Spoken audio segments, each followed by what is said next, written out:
productivity, winning strategies, and aligning employer-employee goals. If this sounds like something your business could use more of, then you've come to the right place. The Business Mechanic Show with your host, Vaughn Sigmund. Let Vaughn show you how to develop, improve, and jumpstart your business. So now, please welcome the host of The Business Mechanic, Vaughn Sigmund. Welcome back to another high-octane episode of The Business Mechanic Show.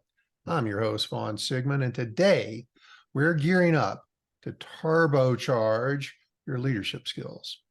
And steering the conversation today, you love all these little puns I'm putting in there? Steering the conversation with me is a special guest who you've heard before. I'm fortunate to have him back. Eric Van Doren of Results Driven Leadership is back. Eric's known for transformative leadership insights, and he is going to help us uncover the 11 tips on how to be a more authentic and successful leader. That's a really long title, a lot in there, but we're going to give you some really good ideas and thoughts on how to be more authentic and thus a more successful leader. And whether you're driving a startup or cruising with an established corporation, today's episode is the tune-up you've been waiting for. So buckle up, everybody. It's time to rev up your leadership engines. I promise you. So let me start by this. In today's very dynamic business world, leadership goes way beyond simply holding authority, being in control. It's way past that. And Eric and I were talking about this before we got on today. It is more imperative today than it's ever been. It's about nurturing relationships. It's about fostering trust and embracing authenticity. And let me tell you, you cannot foster trust. You cannot nurture relationships if they don't think you're being real. And it needs to be you. You need to be authentic. You need to establish your style and stick with your style and continue to hone your style. And we're going to help you today start figuring out some approaches to being a more authentic leader, because you need to lead with your heart. I want to let that pause for a second. You need to lead with your heart.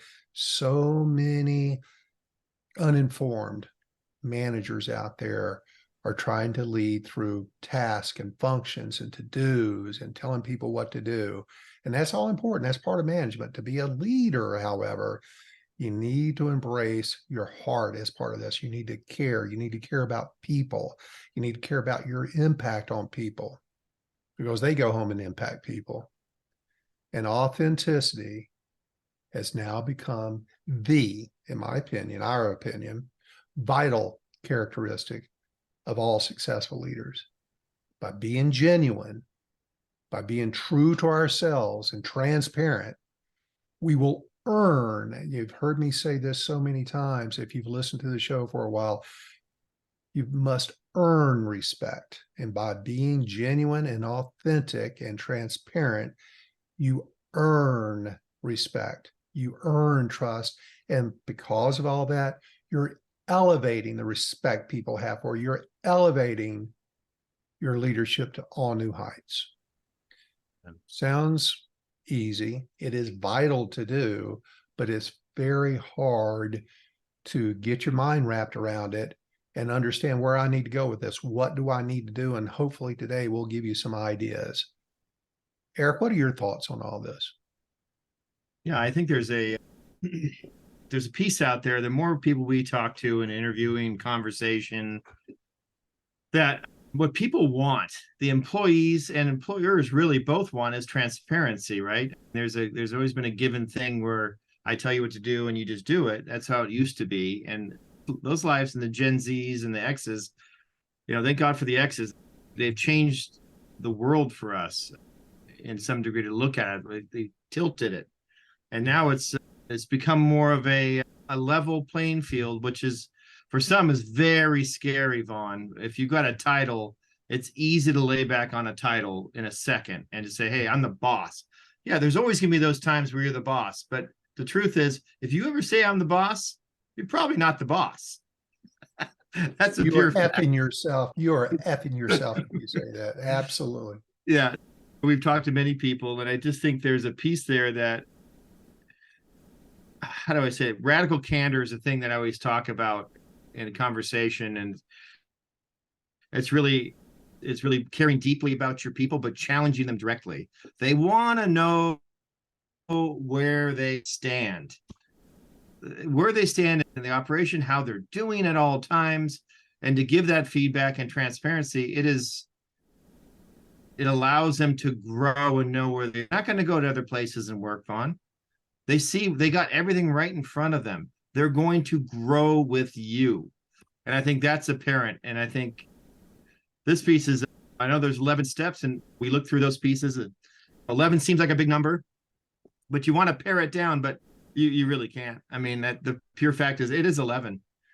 When we go through we're not going to go in total detail on all those 11, but they need to be touched upon in all of them. So it's funny, we had that conversation, is I couldn't touch any of them, but it's just, And there may be more. there may be more. There Yeah. may be more.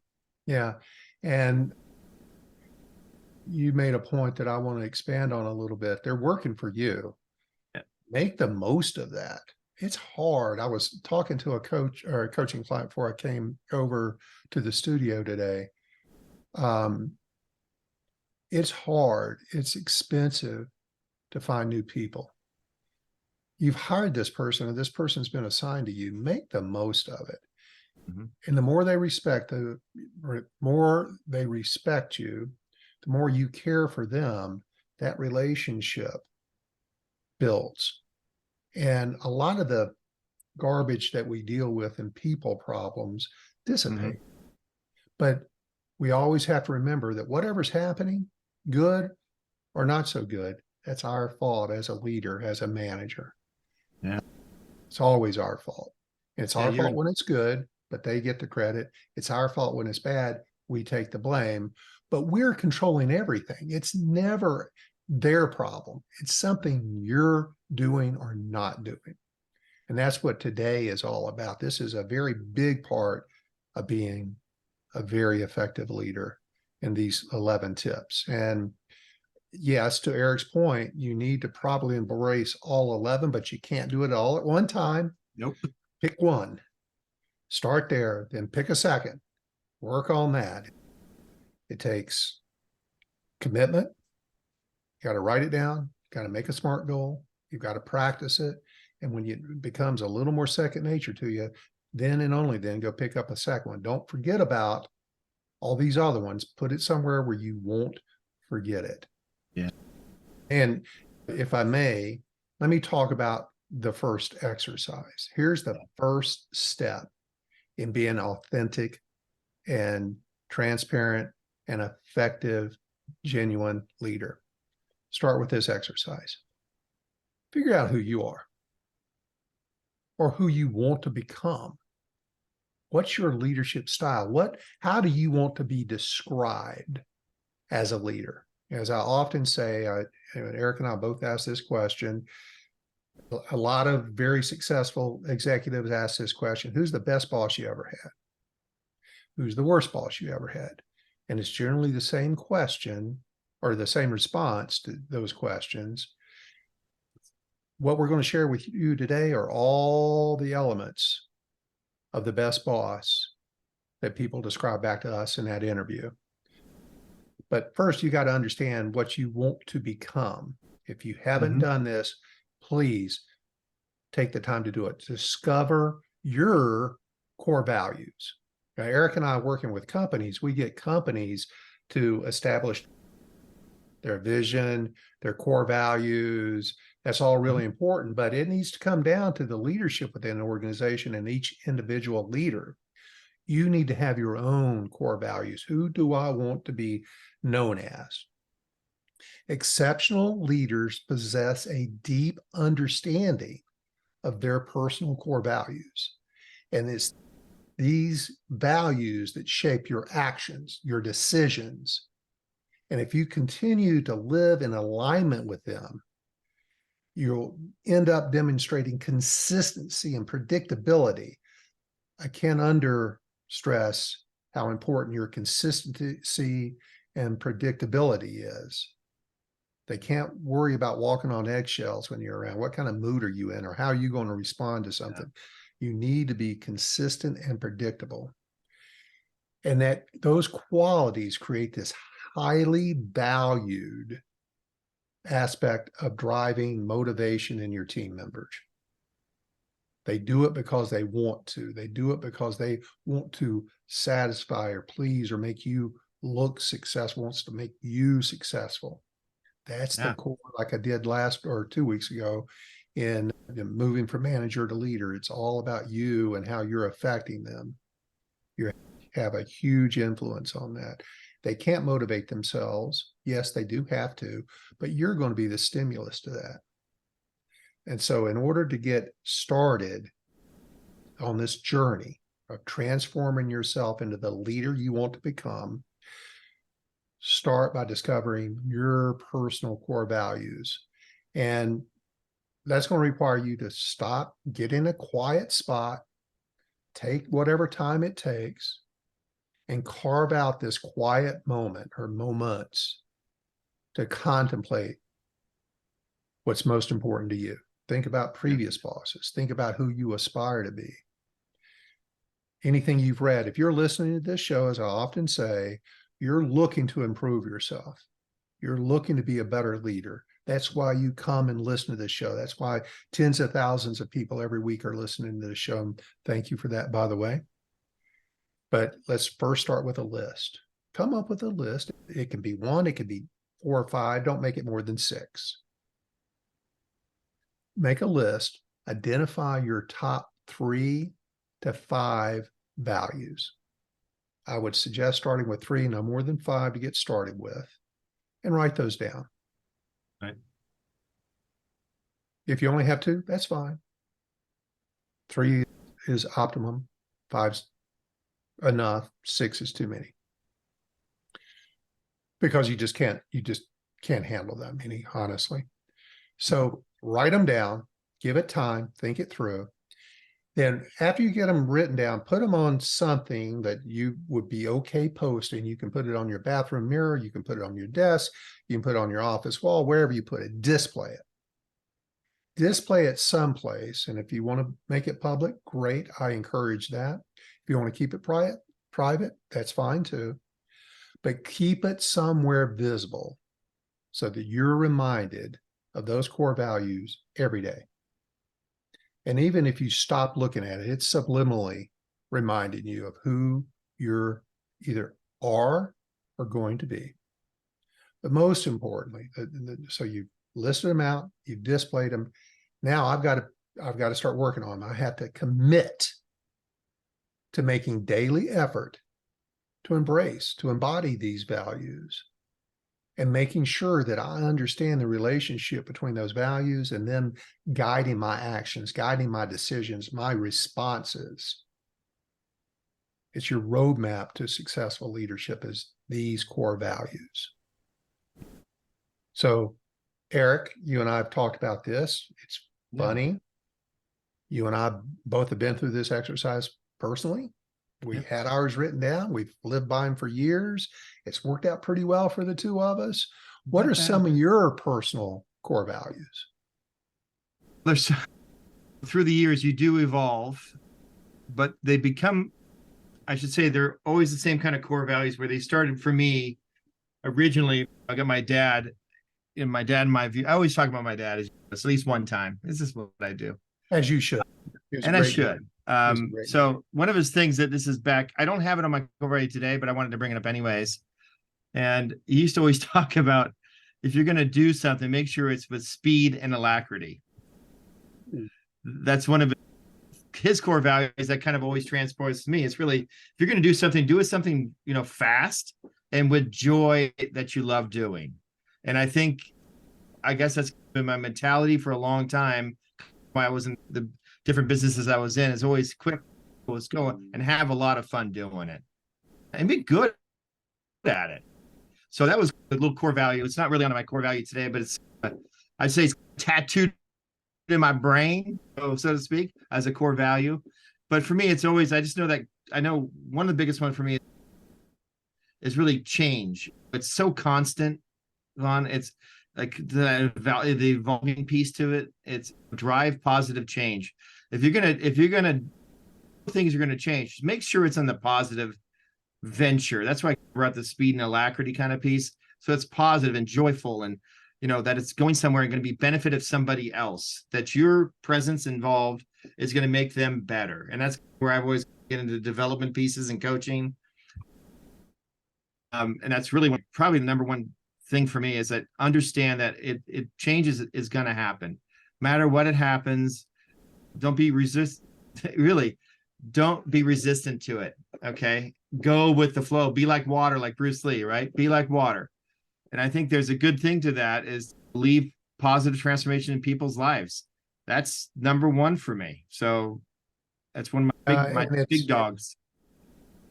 As a leader within an organization, it sometimes is a temptation to fight change because it doesn't fit your idea or your opinion of things, or you don't understand the drive or the why behind it. And it's up to you to go find out why so that you can get bought into it. And even if you're not completely bought in, your team cannot know that.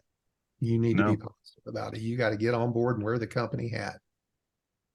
You do, because I tell you right now, if you're not changing, you're going to be falling behind. That's just the fact. Yeah. That's a slogan we did all the time at every company I've been in last 3, and that's for the last 35 years. But if you're not changing something, someone else is changing, and they're going to be ahead of you.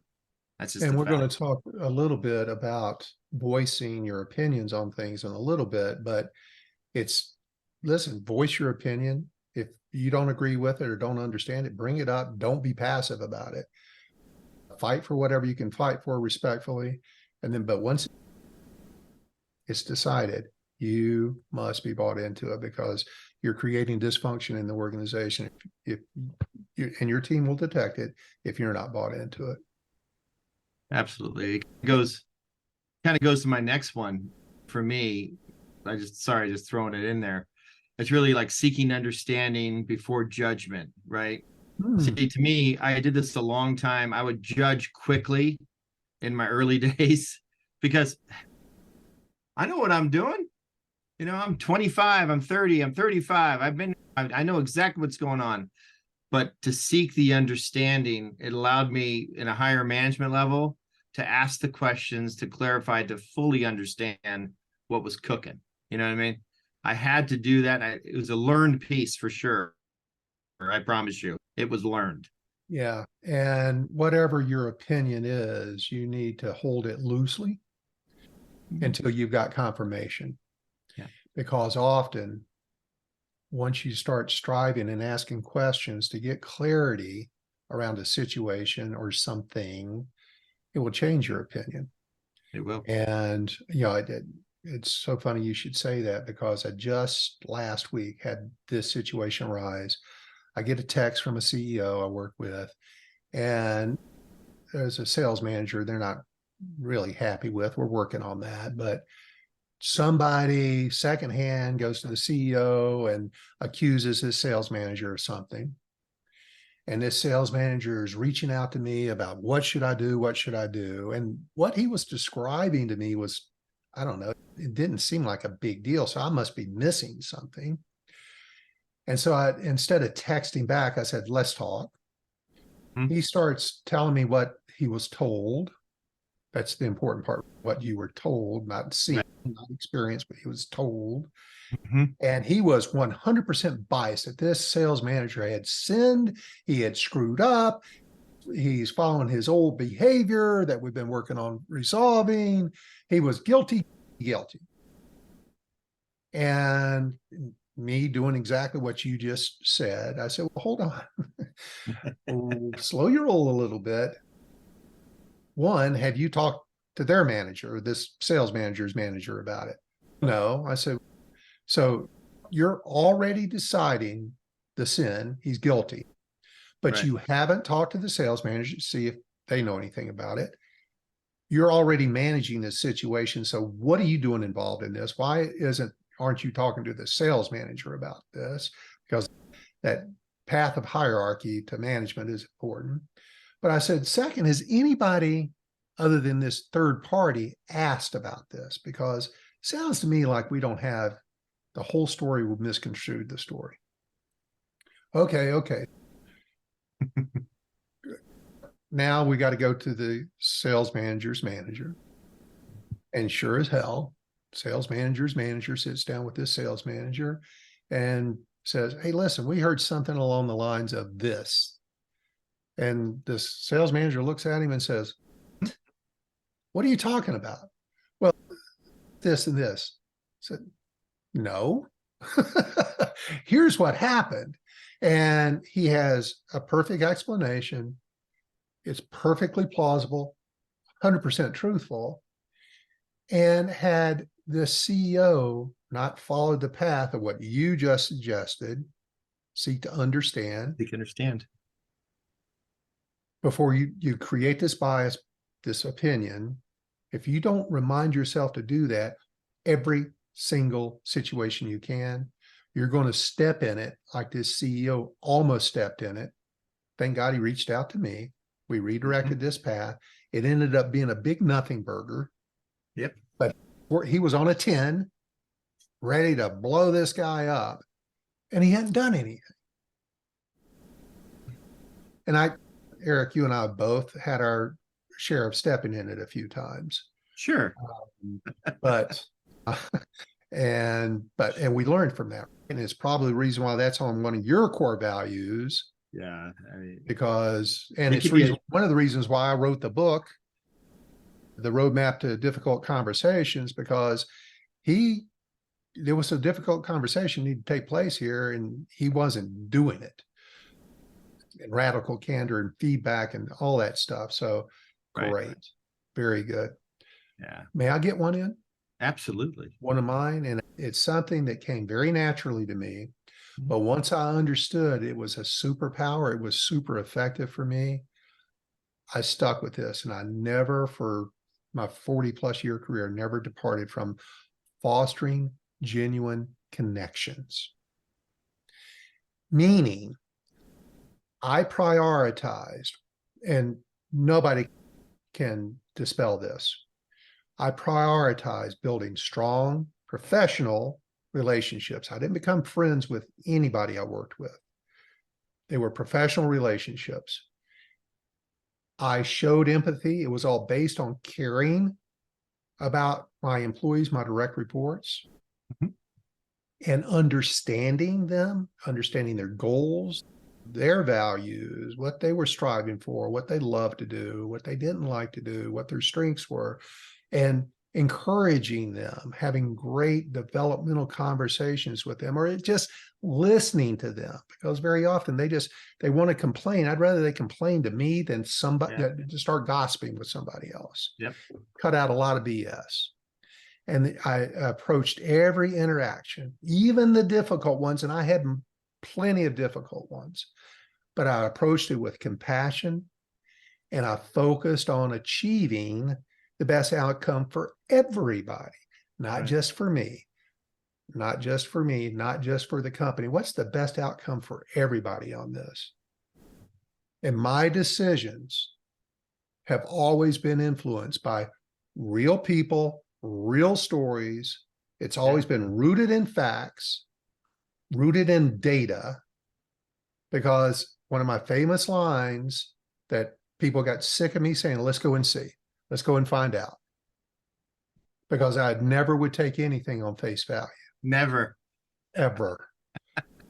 Because that's what caused me to step in it a few times. So jumping to conclusions, bias, confirmation bias, confirmation of your bias, because we're all full of that.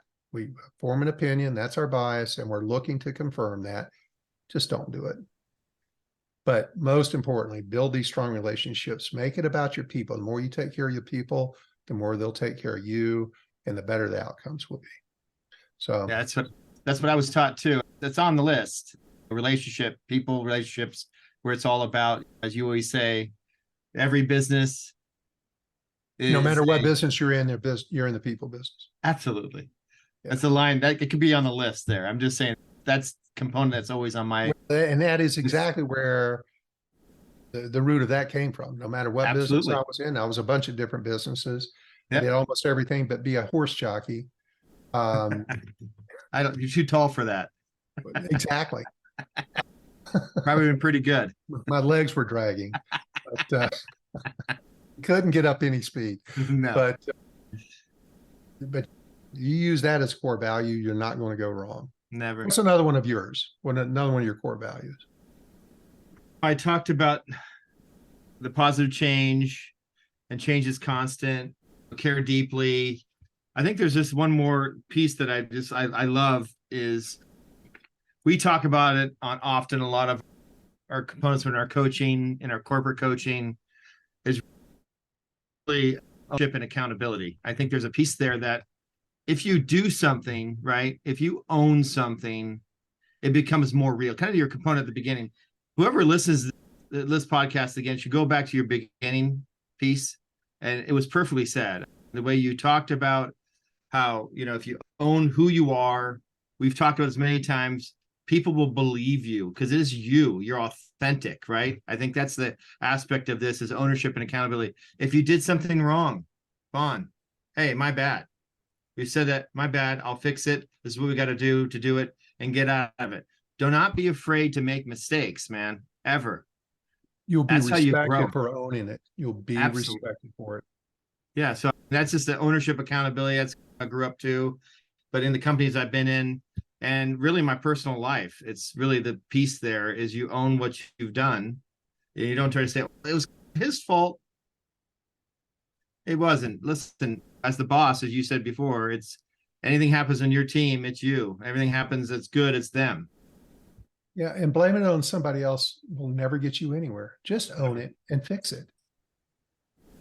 And it's our natural tendency to want to get it all for us. Our self-esteem wants to point the spotlight to somebody else because we don't like to admit that we screwed up. But let me tell you, you embrace what you're talking about, ownership, accountability, and you said, my bad.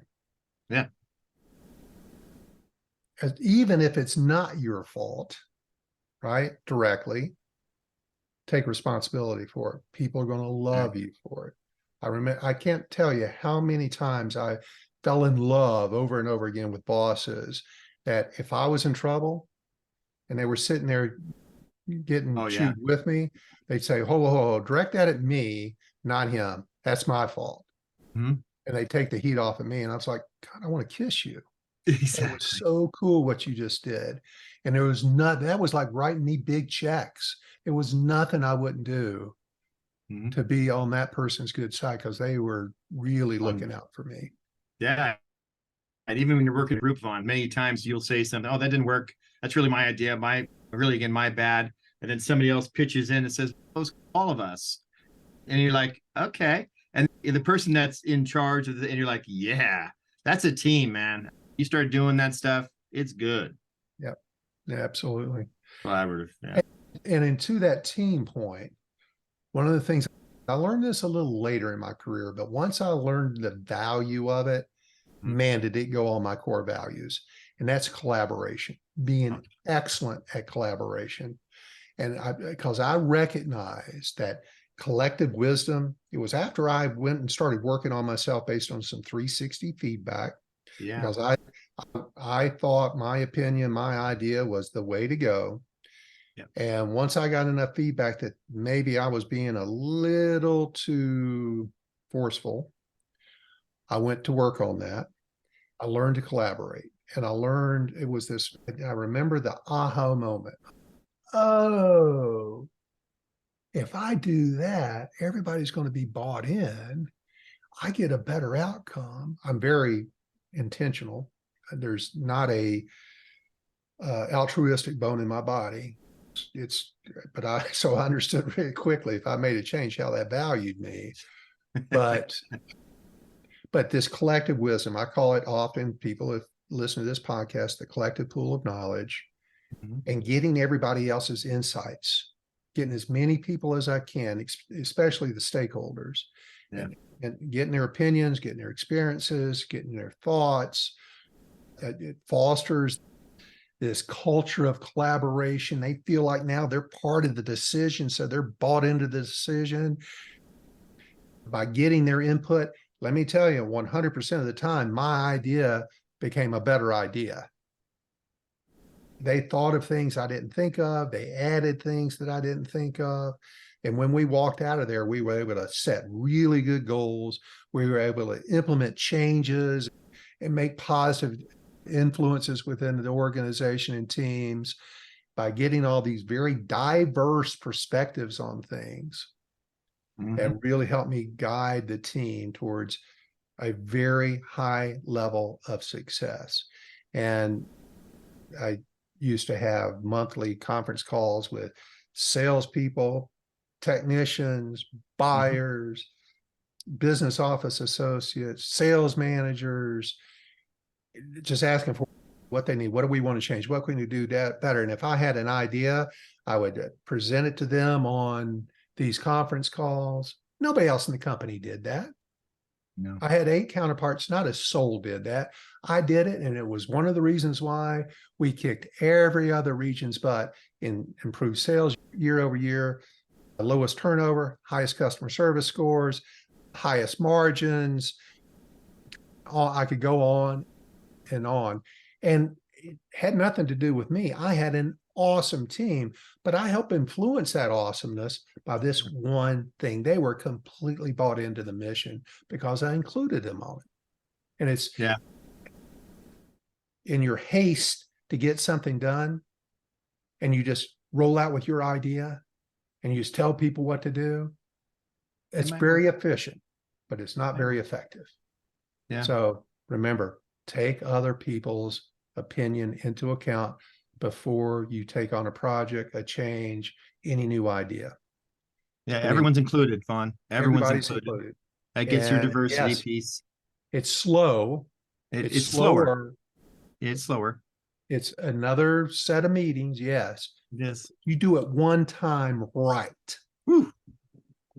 One time, and you don't have to fix things. You don't have to apologize for things.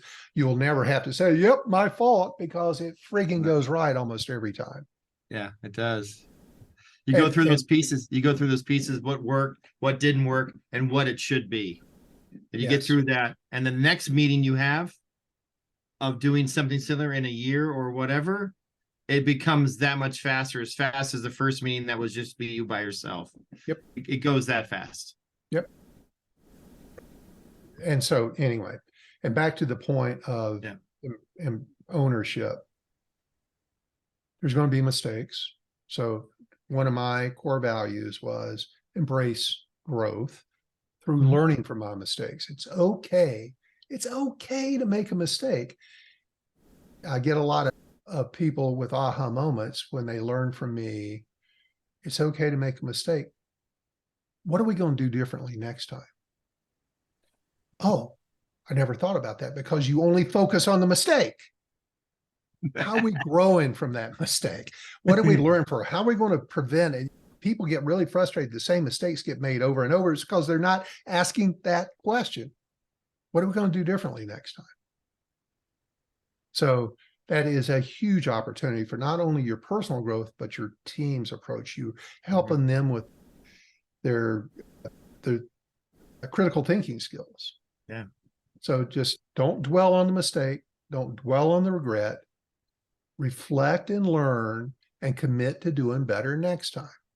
That's being resilient.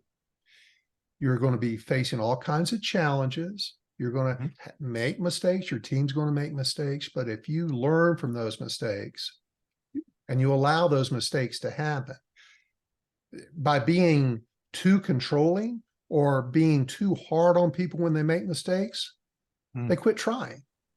Yeah. When you get frustrated with people,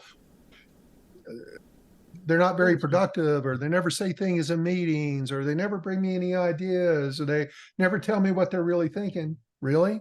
I guarantee you're not doing this if that's the case. Guarantee. Guarantee. Because they're afraid. Who wants to go through that hell? Right? But if you say, okay, bad, don't want to do it again. What are we going to change?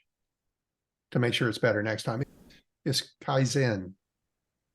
It's continuous learning, continuous improvement. Toyota, they make a mistake, they shut down the factory, they fix whatever the root cause is, and we start up again. Nobody gets blamed, nobody gets written up. Fix it, move on. Now, we've spent a bunch of time on our core values. And Good so, time. Eric, you and I need to, in order to keep this under 7 hours, get through what the rest of the 11 tips are. So tip 1 was coming up with your core values, write them down, post them, commit to them, start practicing them. And we just gave you some ideas.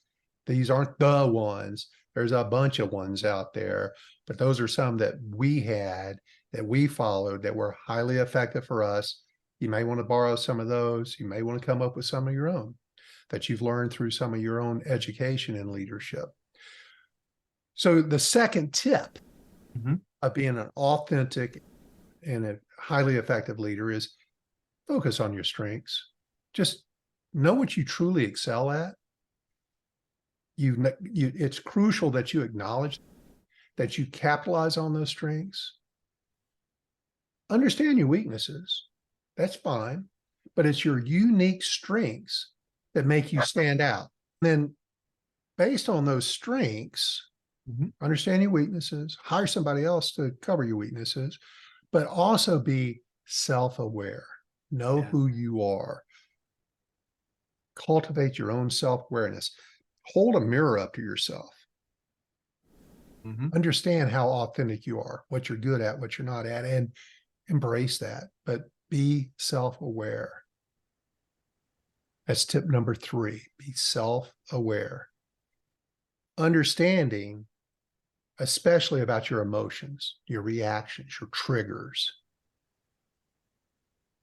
And if I understand that and I'm aware of those situations, and I know what could set me off, I know what's coming ahead of time, I'm prepared for it, I can catch it and not do it, you'll make better decisions. You'll come across as a much smarter, consistent leader. It will certainly, what one of your core values won't be is I'm going to fly off the handle all the time, or I'm going to blame everybody for everything. No, your self-awareness needs to be tied back to your core values. And that's going to help you foster healthier relationships. Know how you react, how you come across. Maybe even work on some 360 feedback. I love 360 reviews. Yeah. They're painful. They hurt. They hurt a little bit. And you're going to waste some time on who said that. Yeah. I know who said that.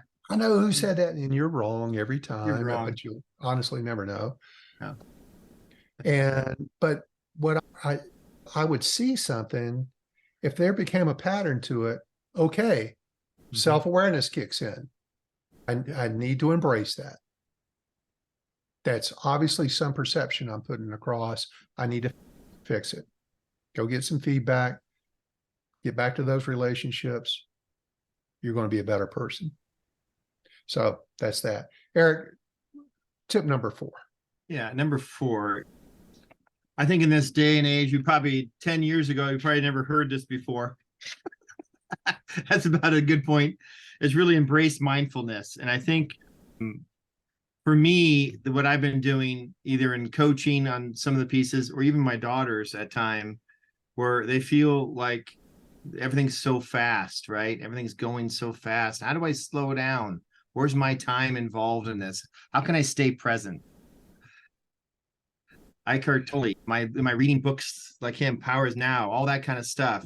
But to me, I always looked at it as, listen, there's 168 hours. I got my numbers thing. I got it from you, I think. But 160 hours in a week, Fawn, right? You're sitting there and you sleep. Let's say you sleep 8 hours a day. We hope. I wish I could. But let's say you did. That's 56, right? You got 112 left. Right? Let's say you work. You're a great worker. 40 to 60 hours a week you work. Right? So you're still left with 50 hours in the week. when I always break this down to people, they always go, that's a lot of time. And guess what? It is. All we're trying to do here, the mindfulness thing, it's really 10 minutes a day. Okay. If you just have a 10-minute piece where you just crack down, think about what your piece is, your breathing, what you want to accomplish, you calm down, you do that 2 times a day. That's another 1 to 2 hours a week. That's all we're asking for. Very simple stuff. So Excellent. to me, Excellent. Very good. Number 5, step out of your comfort zone. If you're comfortable, you're not growing. To be a leader, you have to grow. And in order for you to have personal and professional growth and see it skyrocket, you need to be uncomfortable. It's the key to authenticity. Don't be afraid to say no to tasks. Don't be afraid to share your opinion. Don't be afraid to start doing something you've never done before and suck at it. Don't just embrace that. Get out of your comfort zone.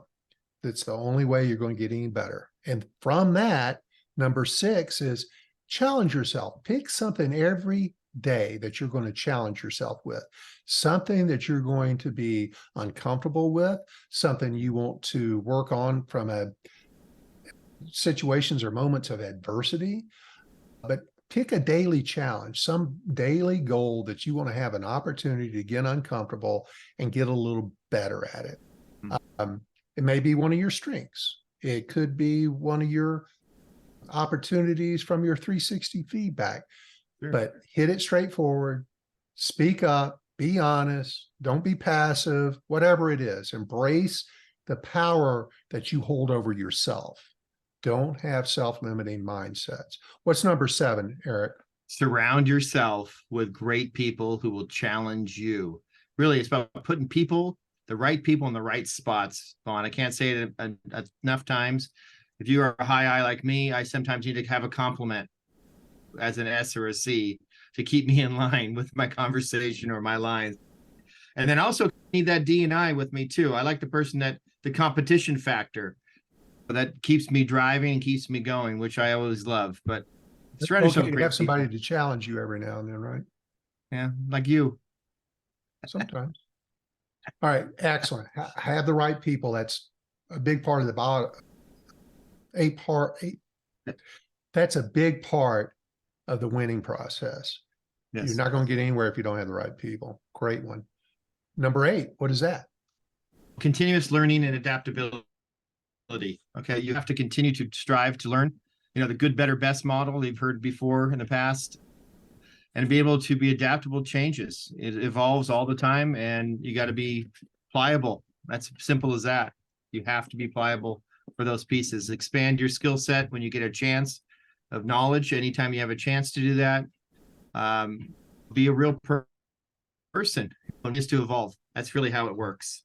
Yeah, and we always offer to make sure that you set aside dedicated time to either read, watch videos, participate in professional courses, workshops, hone your skills, but set time aside. It will never present itself. If you don't schedule it, it ain't going to happen. It's true. What's number 9, Eric? Got to be open and transparent in your communication at all times, Vaughn. No, all times. No surprise that made the list. No surprise. And the thing is, never be no surprises. My boss used to say, one thing I never want, I don't want any surprises ever. As a boss, you remember that? You don't want those big surprises. So cultivate a culture of honesty. Obviously, with your own mentorship, the way you do things, they'll follow you. Make a team members feel important. Always important to do that. To say, okay, this is what I like. This is what I don't like. Great job on this. Give us affirmation. And I think you mentioned earlier about misunderstandings. Make sure that gets cleared up. I think you mentioned a good point earlier in the call today. And listen, transparency, it has to be clear, both sides, above as well below, and peers. So keep the transparency going on at all times. 100%. If you need to say something, say it. If your gut is telling you to avoid it, don't avoid it. Go have that conversation. Making sure that you take time to think about it, keeping everybody in the loop. Does everybody who needs to know something about this, do they are they aware of it? Mhm. You want to just absolutely minimize any misunderstandings or misinterpretations, do regular check-ins. Number nine's huge. It is. And which also ties into number 10, which is embrace feedback, both with your team and your team to you. Positive, constructive feedback is a gold mine. Mm. If you're striving for authenticity, if they know where they stand, they're in the loop on their performance, whether it's positive or constructive. Your feedback is valued, it's wanted. I've done multiple podcasts on this. It is invaluable to you as a leader. And especially if you're embracing authenticity, it offers a multitude of benefits, which gaining insight into how your leadership is perceived. That's the 360 feedback. Looking for opportunities both in them and you for improvement. And then just being a platform for eliminating misunderstandings. Let's get this cleared up. The sooner the better. And if it's on you, if you got an open door and you're easy to talk to, they're going to come and tell you about it. Not your boss, not HR, not somebody else. It eliminates the gossip. Oh, straight line, So, beeline. right. I'll allow you to handle number 11. I'm not the empathetic person, I guess. I'm kidding. Of course I am. It's one of my strengths or superpowers, I think you mentioned earlier. Listen, it's about caring deeply, challenging directly.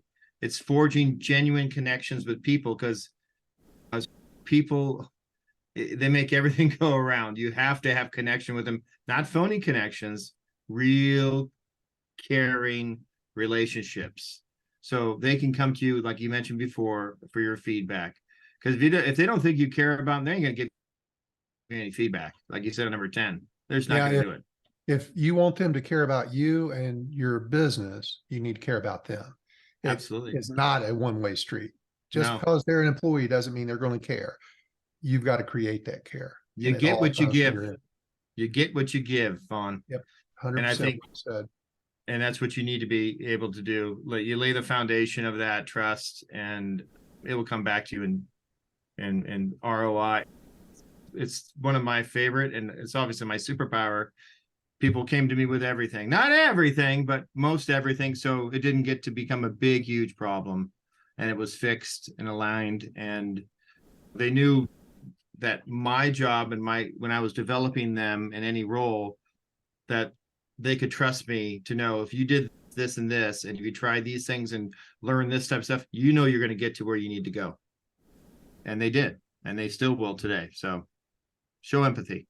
Yep, absolutely. Well said, sir. So we've run really long on this one today, but I think it was a lot of good stuff. 11 tips to being a more authentic leader, working on your core values, and then building it out from there with these 11 tips. So let's wrap it up. Yep. Navigating the intricacies of leadership in today's business landscape that's changing all the time. It requires much more than just your education, much more than your strategic experience or expertise or your managerial prowess. It mandates an alignment of authenticity, of being the best you, empathy, which Eric made such a great point of, and the understanding that each individual on a team, your team, has a unique strength and perspective on things. Mm-hmm. And throughout this podcast, we've delved into the significance of these core values that you need to create and live by. So leadership is a journey. It's not a destination. You're always going to be working on it. It's about fostering connections, understanding and paving the way for growth. And I'm glad we had the time to delve into it today. So before we sign off, my dear listeners, if today's conversation resonated with you or sparked a moment of insight, don't keep it to yourself. Share this podcast, this video with one of your colleagues, one of your peers, anybody in your network. Remember, by liking, sharing, and commenting on our podcast, not only do you show support, which we appreciate, everybody that does that, but also it helps the algorithm reach a broader audience. It gets shared with more people and spreading these, what I hope you found were valuable insights even further. And don't forget, for even deeper insights, more resources, get in touch with us. Visit rdltraining.com. That's Romeo Delta Lima training.com. We have a plethora of materials that can help you on your leadership journey. Now, till next time, Eric, thank you. Appreciate all your input today. Pleasure. Keep tuning in, sharing and leading, working on yourself. Be more authentic. Keep listening to the Business Mechanic Show. We're here to ensure that your leadership engine runs smoothly. Yes. Thanks. Thanks.